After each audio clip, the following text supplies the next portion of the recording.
What you just heard was an invitation to Balenciaga's Spring-Summer 2026 fashion show.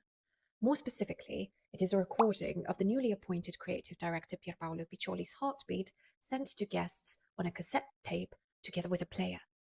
And this is another invitation for a Spring-Summer 2026 debut show, this time Jonathan Anderson for Dior, referencing trompe-l'oeil plates from Christian Dior's personal homeware archive. And this retro-style lime green ceramic ashtray is an invitation to Shamina Kamali's Chloe show of the same season. One thing all of these have in common, aside from the fact that they're all fashion show invitations, that is that all of them could be artworks in their own right. But why go through all of this bother? Why come up with a separate design, manufacture all of these, when you could just send out a card? Or better yet, in the digital age, an email. What is the true purpose of a fashion show invitation? And is it just to let the guests know that they're welcome to attend? To address this properly, let's look at how the fashion show invitations evolved over time. Welcome to my channel. My name is Tina, and I break cultural history down to a T.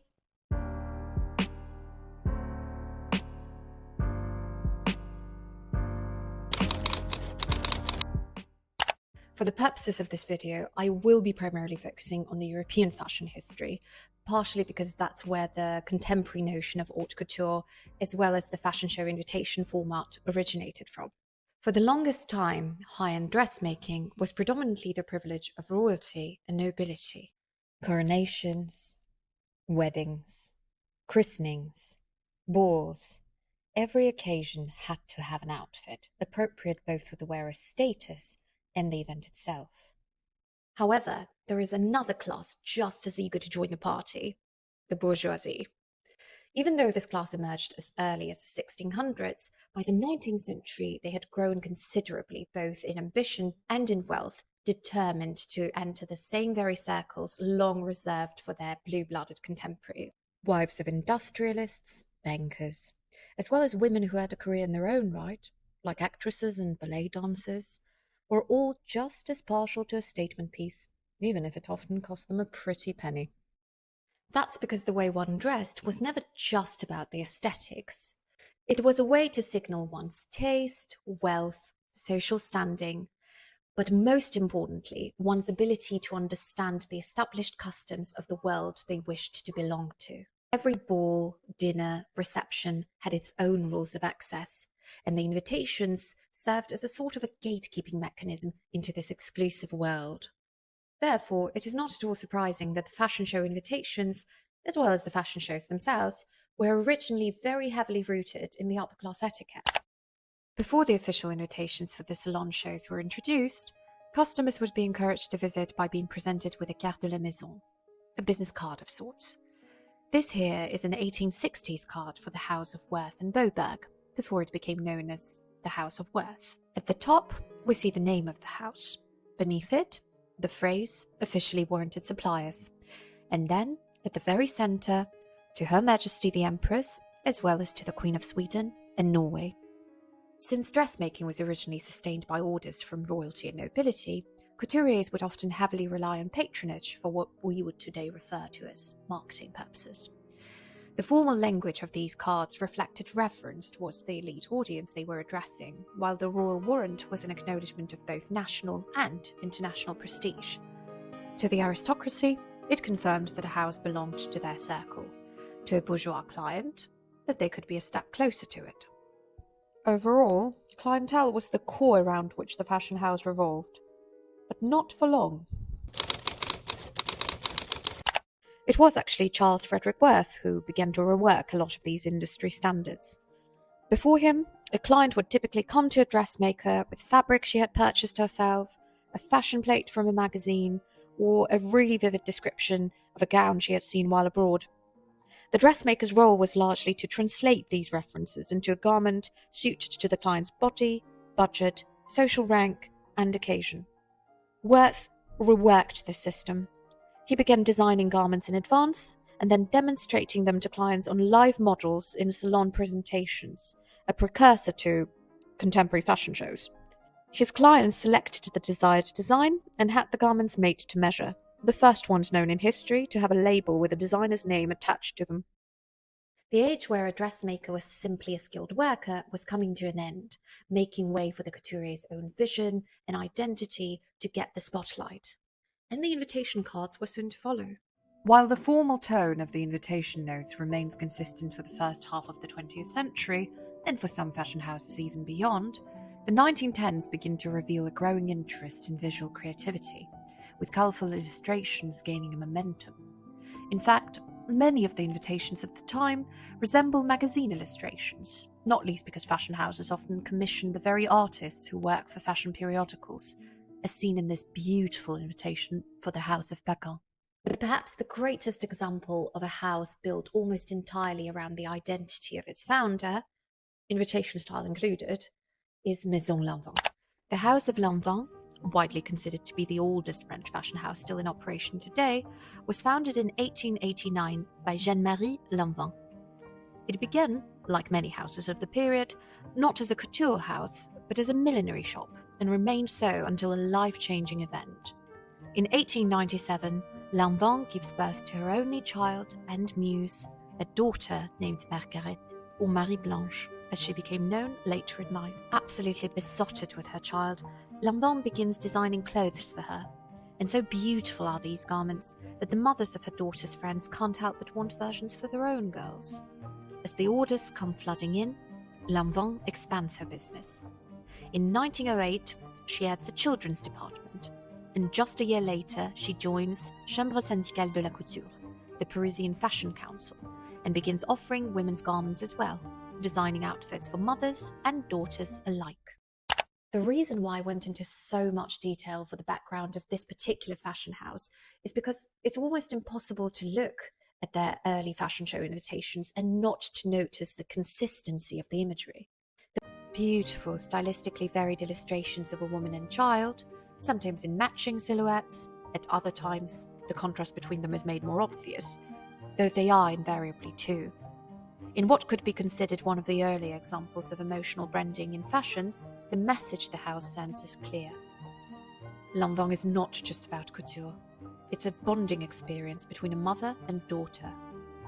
It celebrates Jean Lanvin's own relationship with Marguerite, of course, but it also speaks to a relationship many women can resonate with. Years later, in 1923, when a French illustrator Paul Iripe is commissioned to develop a logo for Lanvin, it is a photo of Jeanne and Marguerite dancing he uses as a reference for it, and it remains engraved in the iconography of the house to this day, including in its invitations. The more individualized style of fashion show invitations doesn't last for very long, though.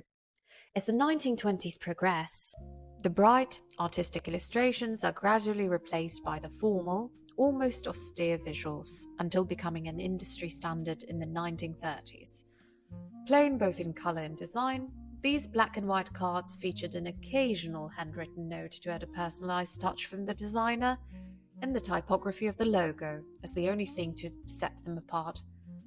That's because, the visual aspect aside, you will find that the text is almost entirely identical in each one as well.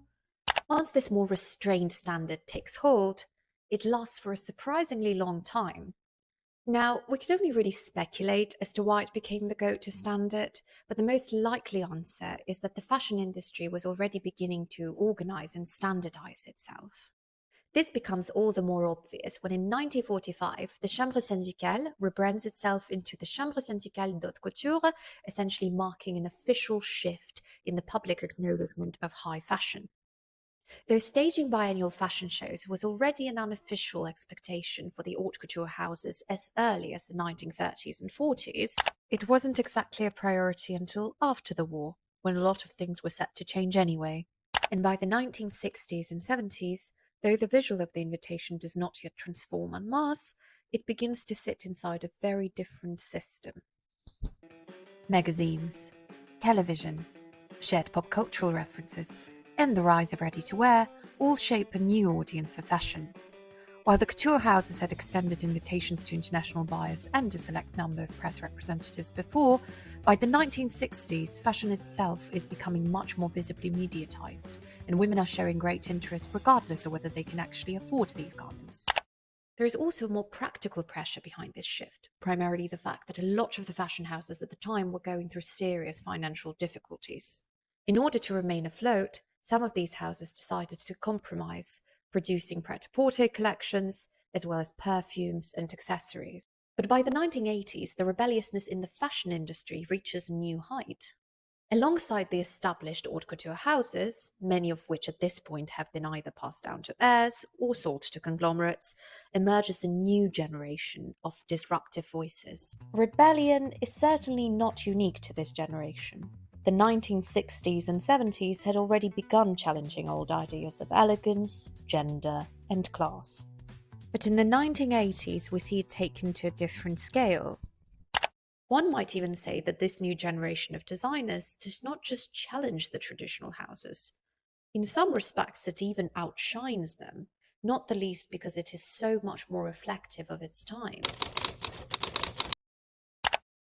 Designers like Franco Moschino, Vivienne Westwood, Jean-Paul Gaultier, John Galliano, and Thierry Mugler weren't just trying to make clothes beautiful.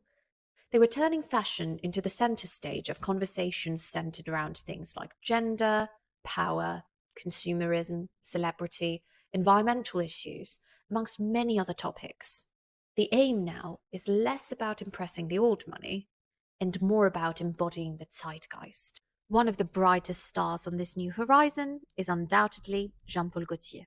Witty, graphic, eccentric, camp are just some of the words to describe not only his collections, but the invitations to his shows as well. Borrowing visual and textual references from all things pop culture, film, music, theatre, photography, but also contemporary events, the Gaultier invitation was one of the first to be a performance before a performance, to give a taster of the very essence of the collection about to be viewed. Take this invitation to his famous cyber show of 1995 for the autumn-winter collection.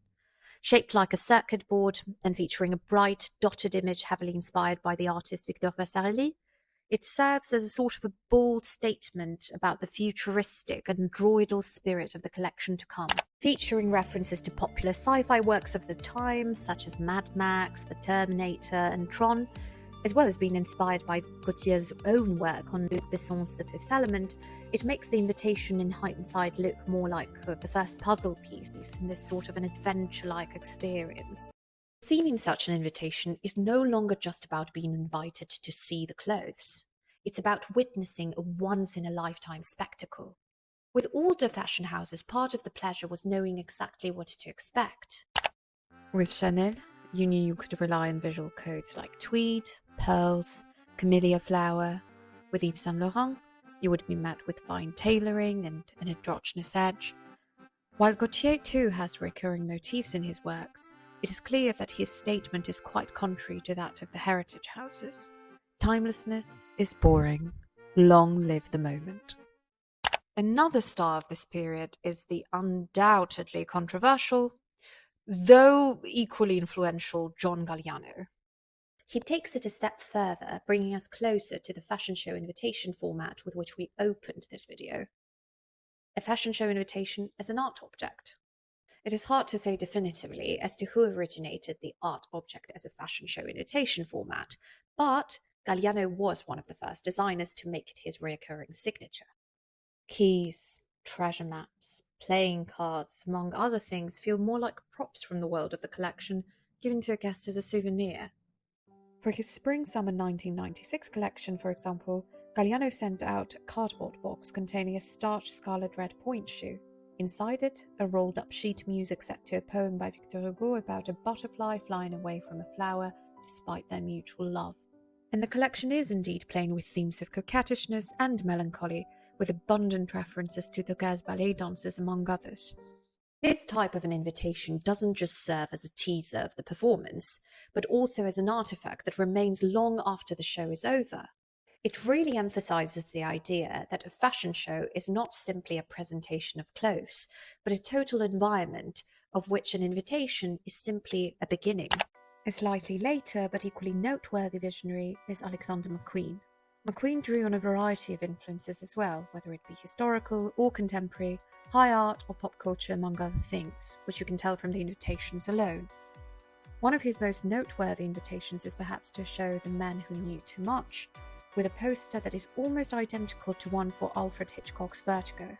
An admirer of Hitchcock's dark storytelling, and clearly inspired by the styling for his films, brilliantly conceived and executed by Edith Had, this collection celebrates the cool elegance of the leading ladies of the 1950s and 60s, most closely associated with Hitchcock's golden age. By the late 90s, early noughties, even the traditional fashion houses cannot keep up the same approach as before. Chanel begins experimenting with colourful, illustrated prints. Hermès produces the infamous transparent Kelly bag invitation that draws so much attention that it's eventually launched into sale, for a limited time only, of course. Slightly later, in the 2010s, Louis Vuitton repeatedly returns to travel and luggage motifs, turning the invitation into a reminder of brand's DNA. And while there are collections or particular fashion houses that don't sway from tradition, even they experiment with either colour or some other aspect of the printed invitation. By the end of 2010s, fashion is almost fully mediatized. Most people no longer experience fashion shows through magazines or through television, but rather rely almost entirely on social media. Burberry is the key turning point here. In 2010, it became the first luxury brand to live stream its runway show to a global audience. By 2020, it was also partnering with Twitch for a remote live stream show. This does not make the physical invitation any less valuable, though. Quite the contrary. In the age where almost everyone can see what happens behind the scenes or the show itself, the physical memento of your attendance becomes all the more valuable. Many creative directors actually come up with new ways to use fashion show invitations, such as, for example, signaling a new direction for the fashion house. Alessandro Michele's work at Gucci is a great example of this. During his tenure, he revived, amongst other things, references to the iconic Gucci flora motif and flowers at large, both as a reference to the brand's personal imagery as well as to its birthplace of Florence. We can see these floral references in his collections as well as the invitations to them. Alternatively, some creative directors create a signature format for their invitations. Hedi Slimane, for example, sent out a photo book as an invitation for his debut at Celine in 2019, which was effectively a continuation of his preferred format at Saint Laurent. This not only allows him to compile a sort of a mood board in print for the upcoming collection, but also to continuously celebrate his own background in photography. Regardless of their format, all of the invitations I have discussed before were designed as ephemera, meant to outlive the show. However, another kind of an invitation has been gaining traction in the recent years: edible or semi-edible invitation. This type of an invitation was most likely encouraged by the pandemic period, where a lot of the events were taking place in the so-called phygital format. People were desperate to live outside of the digital space, and a lot of brands leaned into that sentiment. Fendi, for example, as part of its Spring-Summer 2021 invitation package, sends their guests pasta shaped like their logo, and made in collaboration with the Italian brand Roma. And though the collection's visuals did not directly reference food in any way, the overall sense of longing for a return to regular life was very much present. Jacquemus is probably one of the brands with most consistent references to gastronomy in its invitations, such as a loaf of bread or a toast and butter, amongst other things, which makes sense since a lot of Simon Porte Jacquemus' shows, and the collections themselves, are inspired by his upbringing in the French countryside. Miu Miu has offered invitations of identical cubes of salt and sugar, spelling out the name of the brand for the Spring-Summer 25 collection entitled Salt Looks Like Sugar, as a cheeky pun, but also as a commentary on how things aren't always what they seem, especially true of a visual medium like fashion. Overall, these invitations are fascinating precisely because they challenge the idea of a collectible. After all, food is something that expires so quickly that unless you open it, interact with it, film it immediately, it's gone. In the age of social media, this can be quite a clever move for a brand. A beautiful card or even an art object can be photographed, yes, but food is something that you have to consume in the process, so filming it as a video and therefore making it more interactive is that much easier. But let's go back to where we began. What is the true purpose of a fashion show invitation? Well, I think as you might have figured out by this point, there is no longer a singular answer to this. However, we can divide them up into four major categories. The first category is, of course, the most basic one, an invitation as a source of the basic information about the upcoming fashion show.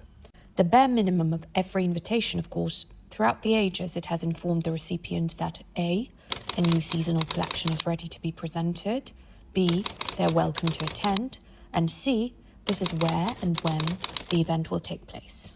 The second category essentially builds on the first one by incorporating recognizable brand DNA into the visuals for the invitation. In a world where so many fashion houses host shows in the same cities, during the same fashion weeks, marketing themselves through the same social media platforms, an invitation becomes one of the ways for a brand to reinforce its voice ahead of the season. A good invitation often taps into the brand's DNA, distilling a house's identity into a visual code that is recognizable, yet with a presentation that looks fresh and original every time. The third category in some ways is the opposite, since rather than reinforcing, or just reinforcing the existing associations with the brand, it introduces some new ones. When a brand is trying to begin a new chapter, whether under the same creative director or a freshly appointed one, an invitation is a perfect opportunity to make a bold statement. It might be a seasonal shift or a long-term affair, but an invitation is the first impression, so it's a perfect starting point for announcing any upcoming changes. And the fourth category is an invitation as a response to the digital age. While the majority of brands have doubled down on the memorable, often eccentric physical invitations, others have embraced a transition to the digital format. However, as of 2026, it is still predominantly the physical invitation that receives the majority of online attention, gets shared, discussed, because of originality or the person it is addressed to. Not unlike much of today's fashion, these kinds of invitations are made for the few, but designed to be seen by many, establishing exclusivity in a completely new way. What do you think of modern fashion show invitations? Is there perhaps one that I haven't mentioned that you really, really love or want to discuss? Whatever thoughts you want to share, please let me know down in the comments. Thanks for watching until the end. If you've enjoyed this video, learned something new, or felt inspired, consider accepting this invitation to become a subscriber so that together we can break all things culture down to a T.